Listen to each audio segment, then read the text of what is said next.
Hello all, welcome back to Shatter Our Souls with Novaria. Today we are tackling the end of the Space Pirate homeworld, and well as a couple minor talking points leading into what is inevitably the finale of the Metroid Prime Hypermode runs here on Shatter Our Souls.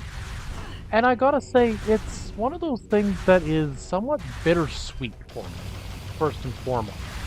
I believe that I should say that before anything else, Metroid Prime has been a game that I've been invested in some capacity for over a decade. And by extension, the Metroid franchise for well over a decade. I'll admit that Prime 3 was the first Metroid game that I ever finished, that I actually played to any notable extent. And so, for me, this is in part reliving my childhood, reliving what brought me to the series to begin with. But it's not without its flaws. But I also can't say that very many games match the bombastic energy that comes with some of Prime 3's set pieces.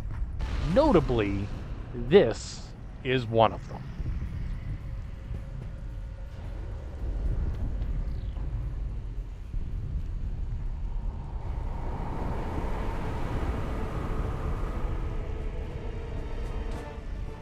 Outstanding work, Samus. I don't say this often, but I sure am impressed. That said, you've still got work to do. Up ahead is the pirate cargo line that leads to the sea. There's a large security door located at the end. 4 demolition troopers are needed to open the final door, so you need to make sure enough of them make it safely through this area. You are the only one who can destroy the seed. We'll help along the way. Once we get there, it's up to you to finish the job. We're right behind you, Samus. Do some damage. This series of events is actually one of the more notable ones in the trilogy. Now, Samus in Prime 3 does not have access to power bombs. Thus, we need the help of the Federation to make any form of headway. We are part of the demolition reinforcement squad. Since our armor is weaker than most of the troopers, we need you to watch our backs through this area. Our group color is yellow. Most of the demolition team has already started moving towards the seeds, so you better get going. Good luck. The demolition troopers are honestly one of the more interesting uses of the various Federation trooper mindsets and builds throughout the entire game. What I find interesting about this particular circumstance is that Samus is effectively the only individual who has access to Phazon at this moment in time. Federation seem to have learned about the, shall we say, damaging effects of Phazon through their PED devices, and have opted instead to take them away from their troopers, specifically for the known challenges that come along with it. However, we're at the point where there's a lot that can and honestly will go wrong. At this point, I can only lose 8 Federation troopers, or rather 7, as I lost the very first Federation trooper that I possibly could. This ends up being not just a race against time. Okay, that was rude. You just took out 2 of them at once. But it also ends up being a defensive battle. One that effectively you have to play as more or less the perfect soldier, but also as the perfect shield, the perfect wall.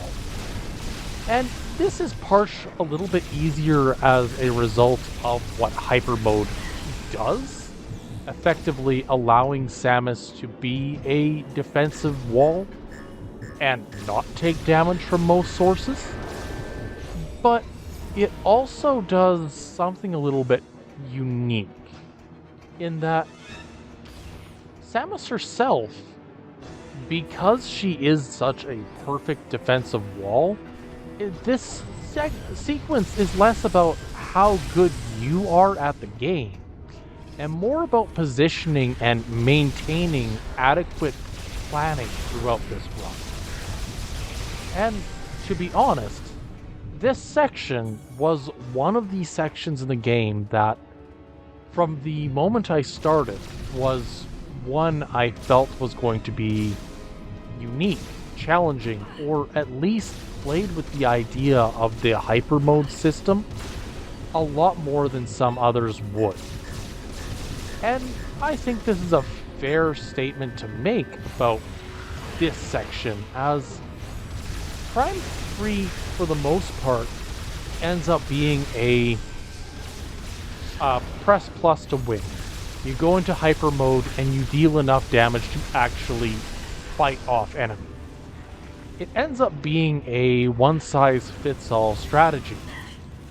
And I kind of am I'm 50-50 on it. I believe that the one-size-fits-all strategy doesn't really suit who I am as a player, but at the same time, I know that it is relevant to the storyline of the game. Do I think it's perfect? Absolutely not. But I do believe that it is something that needs to be addressed. And I believe we'll receive further comment and enlightenment in Prime 4. Simply as a direct result of it's a new game with a new world to look into. Anyway, with that in mind and that all being said, what's ahead? At the moment, we have a couple oddball side missions, that being the battle against the main antagonist of this region. We all know and love him as Ridley. And after the battle with Ridley, there's really not much else standing in your way of completion. Except for the planet phase itself, which does have a side mission around getting there. So, 2 side missions then, I guess, at this point? It's not really over the top, shall we say. It's something that the game could definitely do a lot more with. But ultimately, it's also something that has been hinted at in some capacity prior to this. All this is to say that we're heading into possibly, assuming that I was playing this in a way that made sense, the most over-the-top section of the game as a whole. A section where the game itself is meant to go a mile a minute, absolute breakneck speeds. I'm down to 3 left. And okay, he went down pretty easily. That's nice. 2 left. 1. Cool, I can make 1 mistake. Let's go all out, shall we? And honestly, this section seems to be going pretty okay. We have the commander and what looks like the final squad of opponents. I think that's it. I think we can make this happen. Assuming that I can actually see them. You know, one thing that I always kind of never really paid attention to in my original runs of this game is just how influential Hyper Mode was meant to be. It was meant to feel like you were this absolute unit of a soldier. You were meant to feel powerful. And part of feeling powerful, I think, was also meant to give you the feeling of... How do I want to put this? You yourself as the player are getting corrupted by Hyper Mode. And I think by adding it, we actually get a bit more of the insight as to what happened with the various hunters. Samus herself is more than capable of fighting against Phazon. This is known. But you as the player throughout the duration of the game end up in circumstances where you must use it in order to defeat certain enemies. Think fighting off the Brionian Seed boss, or even the one from Elysia. These bosses are undamageable by other means. And so, ironically, what is meant to be something that makes you feel stronger, you also, as a player, kind of feel, or at least I did, I felt hesitant to use it. And that made my initial playthrough of the game feel very long-winded, because my goal, whether I acknowledged it or not, was to use Hypermode the least amount possible after it became known that there were side effects that would come into effect during the various battles throughout the game as a whole. Side effects that could, in fact, make Samus effectively less of a potent hunter and more vulnerable, more susceptible to the influence of Dark Samus. This is to say that I didn't want to become drunk with power, much like how the other hunters had. It was this feeling of I could be as powerful as I needed to be, defeat any boss in my way, fight any enemy that I came across, because ultimately there was nothing stopping me. But in the same vein, there was also nothing that really worked the way I intended. Anywho, here we are. We are now in what I consider to be the final battle prior to Ridley. Now I apologize here because there is a little bit of a audio delay.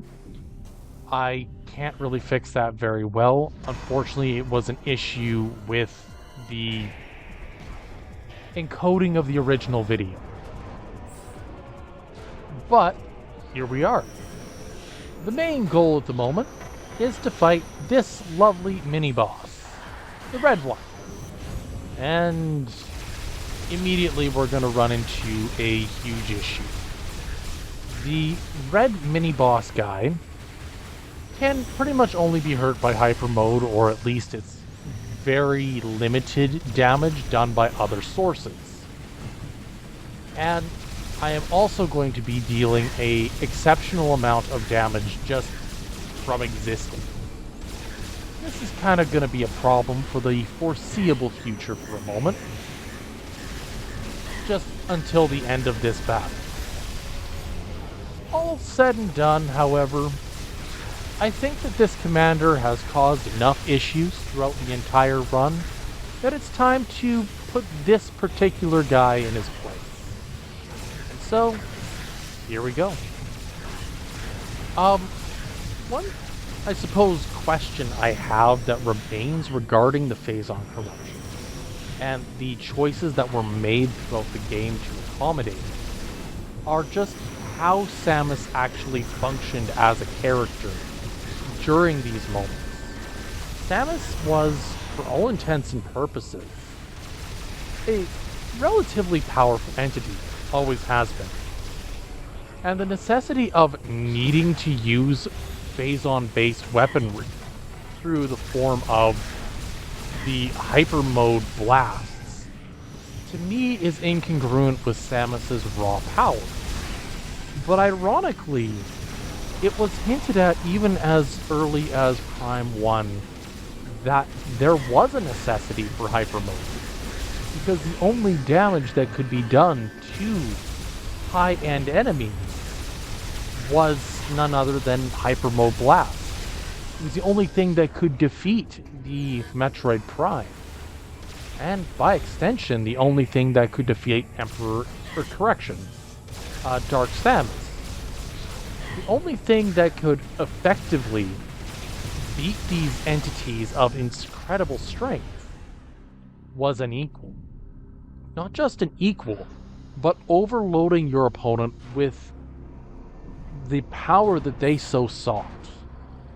And I think that's a really interesting and semi-unique take and piece of information for this game to actually take into account, is there is such a thing as too much of a good thing.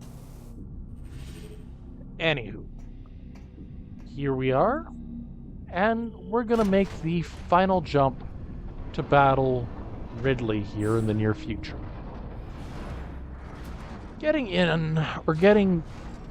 I suppose looking at how Ridley reacts throughout the duration of the trilogy, this is now going to be the third battle with Ridley since Prime 1.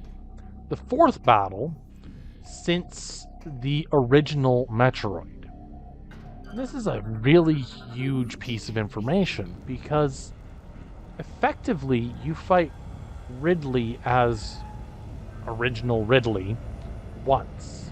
You fight the robot Ridley in Zero Mission directly before the fall of the space pirate mothership on Zebes and Samus's subsequent escape into the cosmos, where she inevitably hunts down the various, I suppose we can call them frigates or side ships throughout the galaxy in order to hunt down and defeat the various groups of space pirates that are left behind. Ridley shows up on Talon 4 as a entity who is facilitating research into the effects of Phazon and potential mutations that might aid in the increased power of the space pirates as a group.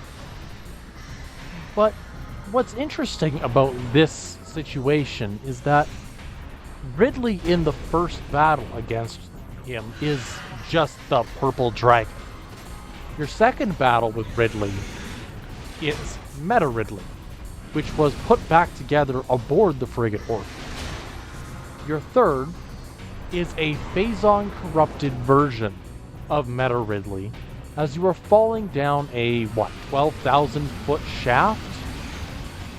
Your fourth battle is the penultimate battle of the trilogy.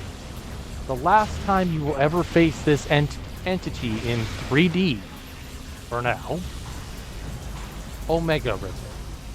Omega Ridley is actually very similar in many regards to its original form in Prime 1, with a couple notable differences. The first comes in the form of its chest piece. Instead of the chest piece just being a notable weak point, it now has to be opened up, releasing Phazon into the area and forcing Samus to use Hypermode to deal damage to the piece in its chest. Perfect. That more or less sums that up.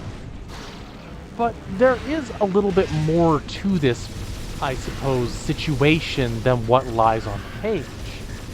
Samus, in the Prime 1 version, when dealing with Ridley initially, Ridley was very much a high-octane, highly active, highly mobile target, especially in the early stages of the battle, focusing in on fast movement and flight for a large portion of the initial battle against Ridley. The Phazon corrupted version from Prime 3 that you first battle is more, I would say, controlled than either the Omega Ridley or Meta Ridley from Prime 1. It's more aggressive. It has very little in terms of self-preservation. It has one goal, probably given to it by Dark Samus, and that being simply defeat Samus herself. Aiming for this actually has some very positive goals for Ridley, as it means not only taking down one of its personal rivals, but also effectively sealing the fate of the space pirates as a more positive end goal. In its mind, theoretically, Omega Ridley has nothing to lose from dueling against Samus in either the initial battle or the future battle that comes from it. Omega Ridley has a couple major notable circumstances as well. As I mentioned, initial stage of Prime 1's Meta Ridley was more mobile and turned to a more stationary battle. Omega Ridley tries to take that same mentality as the Meta Ridley it did in Prime 1. But rather than starting mobile, Omega Ridley ends mobile. And this is kind of a weird circumstance in my mind, because Omega Ridley has all the same build-up, all the same tools that Meta Ridley had, and then some. And yet, they play remarkably similar. The biggest difference between them, in my opinion, was that Omega Ridley hits harder. And because of the limitations of what actually does damage, Omega Ridley actually feels less... I don't want to say it feels less powerful. That's incongruent. Rather, Omega Ridley feels like there's... due to the limitations of what deals damage, there are few options to actually fight back. In the battle with Meta Ridley in Prime 1, I remember at one point while I was fighting it, it would have been my 4th or 5th attempt fighting Meta Ridley that night. I discovered a moment where I could actually stun lock it using the plasma beam as my primary weapon, simply because, oh, the plasma beam actually has enough force that a charged blast can stun Omega Ridley and allow me to do damage to the core.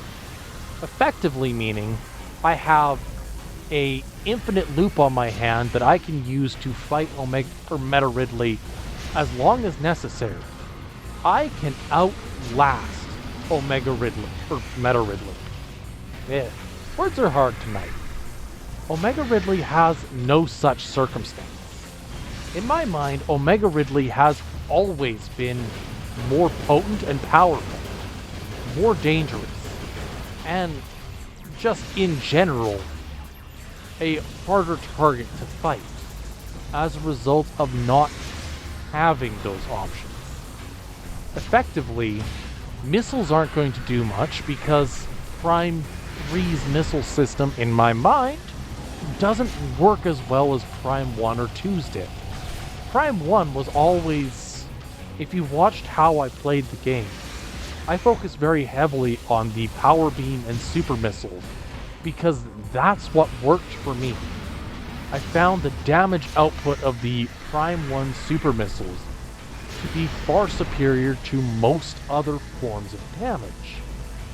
But against certain bosses like Meta Ridley, it really didn't make as much of an impact because of the short windows in which Meta Ridley was vulnerable. So I had to find alternative means of getting around Meta Ridley's armor and defenses. With Prime 3, the options are still there, technically.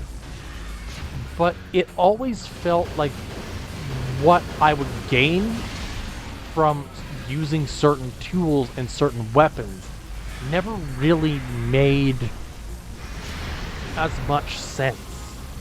I had fewer incentives to actually learn and grow and try new things because fewer things were ever an option to begin with.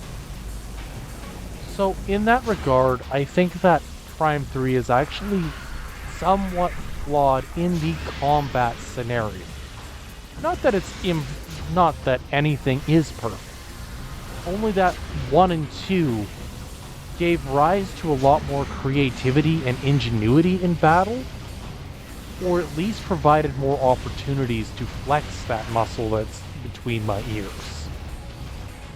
And that's the thing. Ultimately, everybody's going to find something different to focus on. Something positive, something negative. This is just one of my negatives. But I also believe that this version of Ridley is quite possibly the most dangerous, but also the most, I don't want to say influential, but that's the way my mind is going with this. It's the one that stuck with me the longest. Again, first Metroid game I ever played, kind of makes sense. But Omega Ridley always felt like more. There was always more of an option, more to do. So, yeah, I think that makes sense. Anyway, as I was saying, this is the Ridley that I really came to know. This is the one that really set the gold standard for what a Ridley battle should be in my mind. And I'll be honest, some parts of it really stand out as being positive, and some kind of just don't quite fit anymore. I believe that this Ridley is one of the stronger ones, one of the more terrifying ones, but also one of the ones that just kind of... how do I want to word this? It always ended up feeling like there was more to come. Like I should have been harder, especially in my first couple of playthroughs. But I mentioned that this was my first Metroid. At the time, when I had first started playing this, I was admittedly not a very skilled gamer. I played games that were statistically quite easy by comparison to a lot of games that are coming out nowadays. And so, for me, Metroid Prime 3 was a hard game when I first got it. Looking at it now, I'm kind of trying to eke out the last bit of challenge from the game to the best of my ability, because I don't want to see Metroid disappear into memory. I want to see Metroid as a franchise continue to grow. I want to see games like Dread and Metroid 2 Return of Samus really showcase what is even possible in a video game. Something that I don't necessarily see happening as an evolution of gaming over time. But that's just my 2 cents. And I have a lot of those 2 cents moments, because why not? And as far as Ridley goes, going back through and having played every single game in the franchise in some capacity over, I guess it would have been just over 5 years ago, I can honestly say that the ones that stuck with me the most were the ones that stuck with me the most were, of course, the Meta Ridley battle in Prime 1, Omega Ridley in 3. That makes sense. These were the first 2 times first 2 that I ever fought. After that round, I jumped actually to Zero Mission, and that one was kind of just there. It existed, I knew of it, I fought it, but it never really felt like something that was all-encompassing or changed the formula too much. No, the one that I actually felt was even remotely comparable as being a true rival to Samus, actually came from Metroid Fusion. Something that a lot of people might disagree with me on. But I always found that Metroid Fusion's everything, its design, its world building, even how its plot unfolded, to be the antithesis of what most Metroid games were to that point in time. With its closest comparable, I suppose, game at this point in time being none other than the most recent Metroid Dread. And so I find myself often looking back at playing each game one after another and really seeing what each is capable of, what each version of each boss shows off. And to me, each game has something that... Each game shows something more. Something different, something unique when it comes to world building, when it comes to atmosphere, when it comes to testing the players, even going as far as creating Dread mode in Metroid Dread, something that I will never be able to complete. Just putting that out there, I'm not patient enough to do that. But Metroid Dread has a 1 HP mode, where you can effectively play the entire game, start to finish, without ever taking a single point of damage.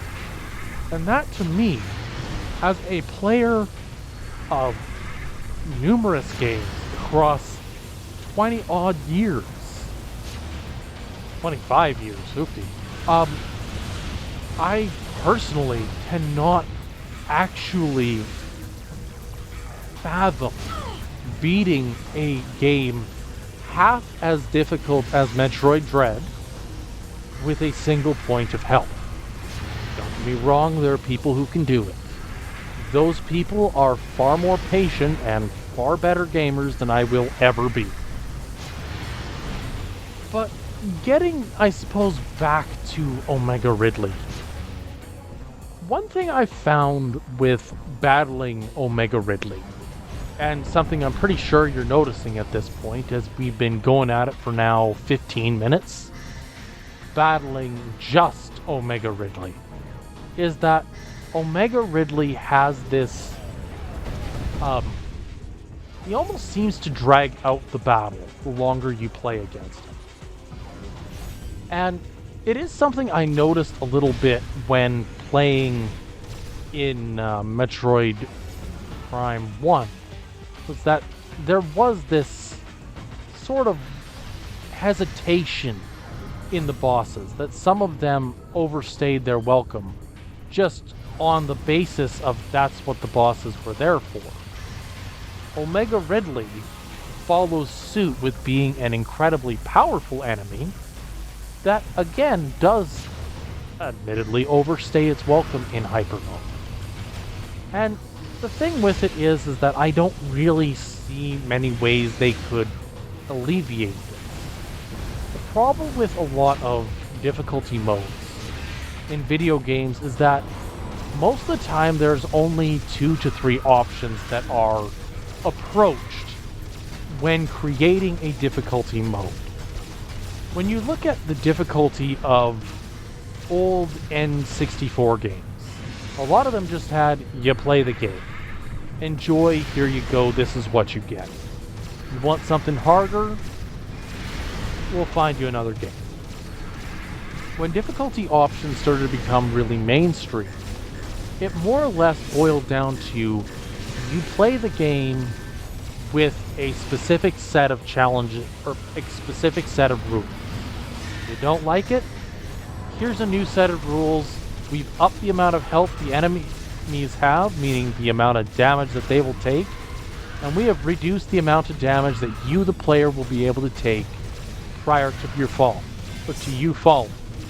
And so, effectively, that's kind of how difficulty has been approached pretty much forever.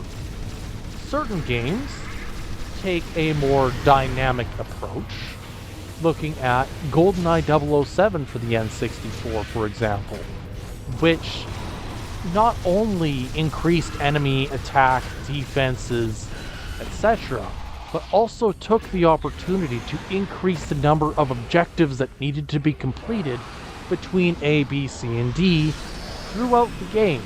Every mission had more things you had to complete in order to actually complete the mission. Metroid Prime falls very much into the former category. Every enemy is the same as it always was. The difference between the enemies prior to upping the difficulty to Hypermode and after is that Samus takes more of a beating and she doesn't dish out as much effectively. Anywho, we are officially done fighting Omega Ridley. Now you're probably looking at that clock in the corner and thinking, I've still got a little bit of time left. What's going on? That's because I want to start today looking at another aspect of Prime 3. See, the problem is that Prime 3 has the same issue as 1 and 2, technically. But 1 and 2 took their problems to logical extremes. Prime 3 changed the formula. And while I don't necessarily believe ultimately for the better, I do believe that there is enough good and enough bad that it warrants its own unique dissection. Of course, you know I'm talking about the artifact. Easily one of the most controversial aspects of the Prime trilogy as a whole. But before we do that, let's deal with this bug thing, shall we? And with a 1, 2, 3, and 1 formal discharge later. I said, and 1 formal discharge later, Samus. There we go. We have officially ended Phazon corruption throughout this system indefinitely. With a fantastic dark blue Phazon infused PED suit. The planet of, I suppose this would have been just the pirate homeworld. They never really gave it a name, unfortunately. Being saved, for the better or worse, it's now time to pit our attention onto bigger fish. But first, a word from our sponsor. Samus, you have successfully destroyed the last remaining seed as detected by our systems. The spread of Phazon corruption has been stopped. However, there is one more mission to complete. Skytown's Aurora Unit 217 reports that it has discovered the origin of the Leviathan attacks. It appears that this is where Dark Samus and her main pirate force are stationed. Destroying them will require a full-scale attack. Unfortunately, this location is so far away it cannot be reached by conventional space travel. We must instead create a wormhole to reach it. The pirates have constructed a Leviathan battleship, which is in orbit around this planet. If we can board this battleship, we may be able to force it to open a wormhole. Large energy surges consistent with a warp device are traveling between the pirates' planet and the Leviathan battleship. It appears the pirates are using this warp device to link to the ship. We will upload the coordinates of this device to you now.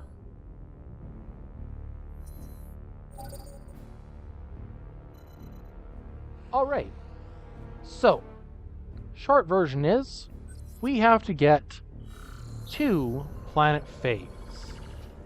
And we know that Planet Phase is in an entirely different system.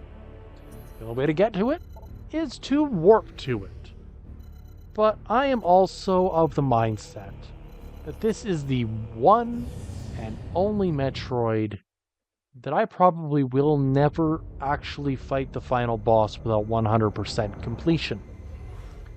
It's a pet peeve of mine, especially with this type of game, if I don't actually collect everything. Now, in the prior 2 games, I opted not to, as a direct result of trying to make the footage more contained, make things a little bit easier for my viewers.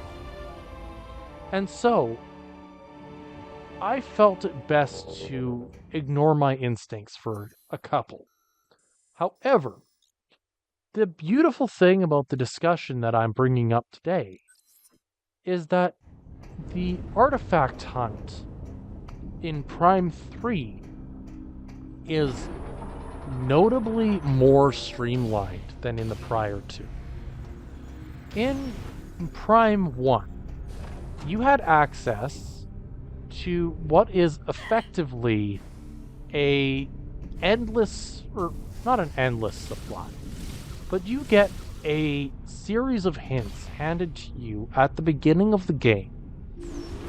Well, as soon as you can access the Chozo artifact hold, effectively the access to the crater, you gain access to a hint system that grants you information on the location of all 12 of the initial artifacts. Something that, given a little bit of time and patience, you can very easily find by just looking out on your map and finding a location that matches a hint within an item description in the artifact hunt. Absolutely beautiful. This works, it gets the player thinking about the world, where they've been, where they haven't, and what might be around each corner. Now, I mentioned this in my prior discussions, that part of this is about Samus preparing for what is inevitably going to be a very hard-fought battle.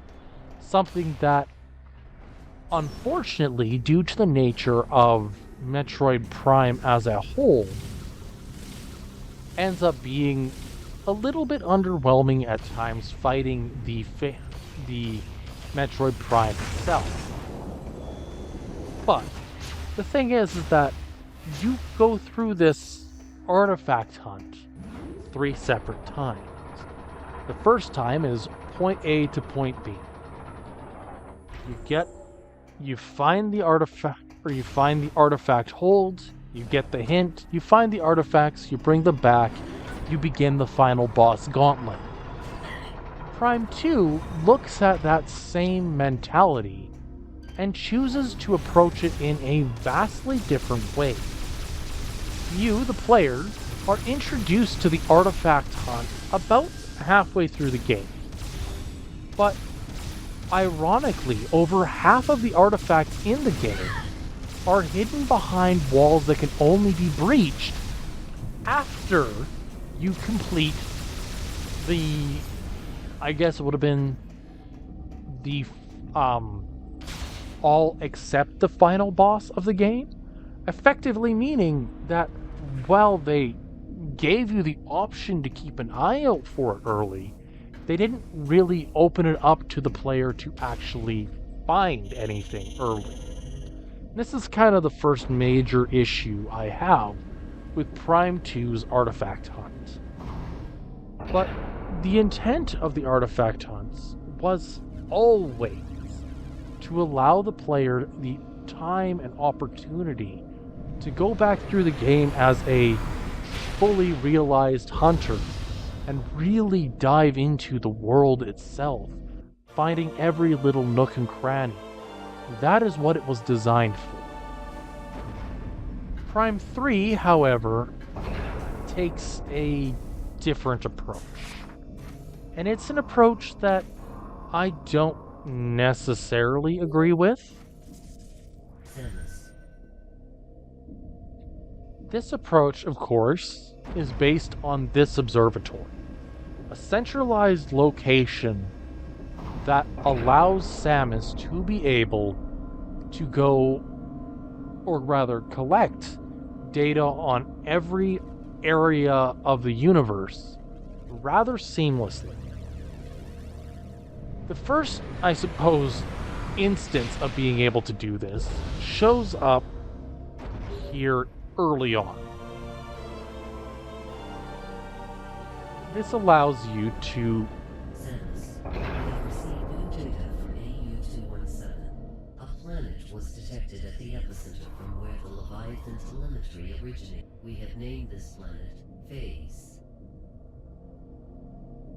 Okay, that's it. You're done? Perfect.